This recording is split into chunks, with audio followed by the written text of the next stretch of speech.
Right guys, welcome back to another video, and today let's talk about some football. So today basically what I wanted to talk about was basically my thoughts on the teams in the Premier League and who I think is underachieving right now, who's going to get better, who's going to get worse, and talking about just general things around the Premier League, who's going to get worse throughout the season, who's going to go up the league, and let's just have a bit of a chat about the Premier League teams that are slightly underachieving and slightly overachieving. Now, the first one which I'm going to talk about is Brighton. I think Brighton are 4th in the league or something. They've just had a new manager. I can't remember his name for the life of me. I also hate pronouncing people's names wrong, so I do apologise. Obviously, a lot of you will know Brighton have this new manager who I think he's alright. He's managed a few teams and allegedly done quite well with them. It's just whether we haven't seen him in the Premier League, to be honest, but I just feel as if they're going to have a bit of a fall because obviously Graham Potter played such a specific system that worked with the specific players Brighton had. Now, when a new manager comes in and doesn't play that exact same system, they play just like a slightly different one or something completely different, it's going to take this Brighton team a decent amount of time to try and get accustomed with the tactics of that manager, rather than the ones they were playing for Graham Potter for a numerous amount of years, which worked for them. So obviously the players might not be ready to play that sort of system, they might not be adept to playing the certain positions that are needed, in the certain styles that are needed. So in my opinion, Brighton are just not going to stay in 4th, are they? Like, realistically, they're just not. So, in my opinion, they'll go down. Obviously, they had a good start to last season as well, and then just started drawing every game, which was a bit disappointing for them. So I feel as if it'll probably be a similar thing. They might come like 10th or 11th again, maybe even 12th. And I just feel as if Brighton on this trajectory are not going to be as high as they are right now. And I think everyone can agree with that Brighton are not going to end up 4th at the end of this season. So I don't think what I'm saying is anything too offensive to Brighton fans, but there you go. I just think they're going to come about 12th, so I think they're going to have a bit of a fall off. Obviously, we're only 8 games in, but that's why I'm doing this now. From the first 8 games, the table starts to take shape. And sadly for me, I just think Brighton are just not going to be able to hold that specific position, especially with a new manager coming in. Now, the next one is Liverpool going up. Now, I think Liverpool, let me just have a look where they are in the table. Liverpool are 8th, so that kind of means that, in my opinion, they're going to go up to at least 3rd, to be honest, by the end of the season. They've had a poor start to the season with just injuries and just bad play by their players.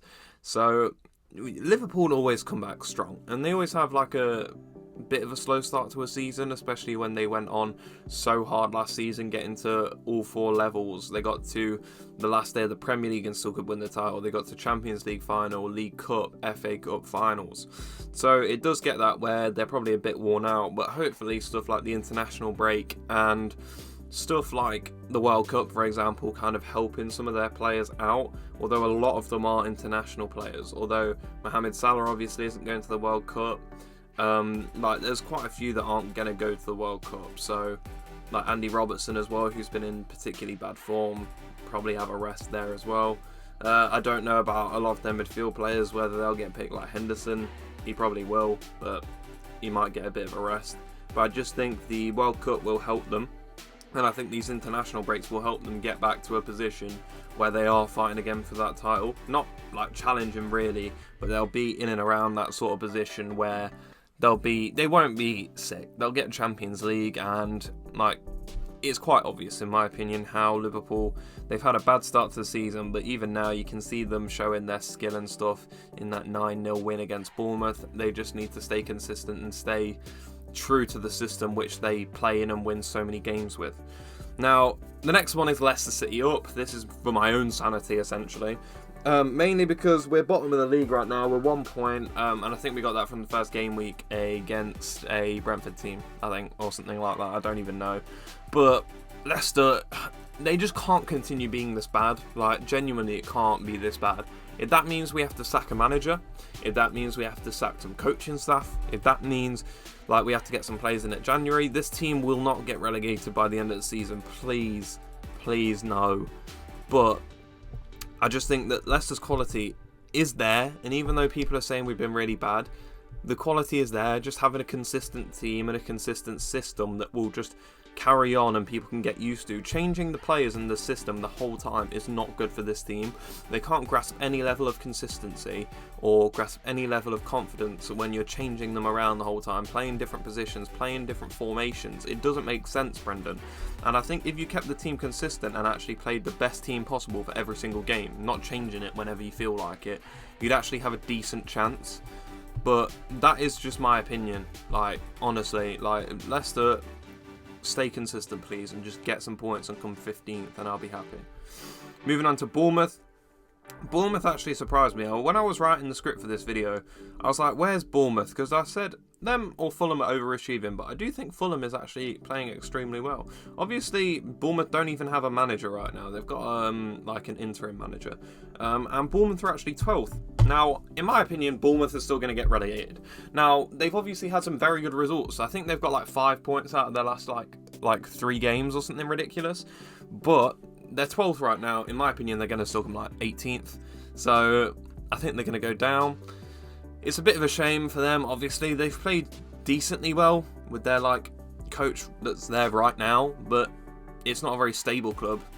Being due to the fact of the limited fan base Bournemouth have, being due to the fact of the limited funds that that team has, and the manager swap around, which could happen, could give them a little bit of a boost. But in my opinion, the talent and skill wise will level out eventually in the Premier League, and they will sink to the bottom, sadly. For all the Bournemouth fans out there, the 2 of you that do exist. Right, Chelsea going up the table, in my opinion. I think they're like 8th. This was one that was kind of just like obvious to me. No, they're 7th, Liverpool 8th. Now, Chelsea, they could get top 4. In my opinion, they'll only go up about 2 places. This was one at the end where I was just like, do I say Everton are going to go lower? No, I'll just say that Chelsea are going to go up, because I think Chelsea will get 6th or 5th. Like, they are going to get some level of decent Europe next season. Like, with this team, especially with a manager coming in like Graham Potter, he does need to succeed and get them top 4, in my opinion. And in my opinion, they will probably do that. Like, this team isn't a bad team, and I know a lot of people are saying, oh, they don't have any attacking outlets, like, or like even creativity. Your right back and left backs supply most of that creativity. They just need to be on form and like doing well. So in my opinion, once like the wing backs and stuff get firing, when Mason Mount starts performing at a higher level, and like Aubameyang is fully involved in the system, they'll get top 4, maybe even 5th. But that's just my opinion. And these are the 5 teams that I feel like are either underrated or overrated this season. But in the comments, let me know what team you think's position is kind of just like false right now. But that is the end of the video. Like the video and subscribe to the channel, and thank you so much for watching.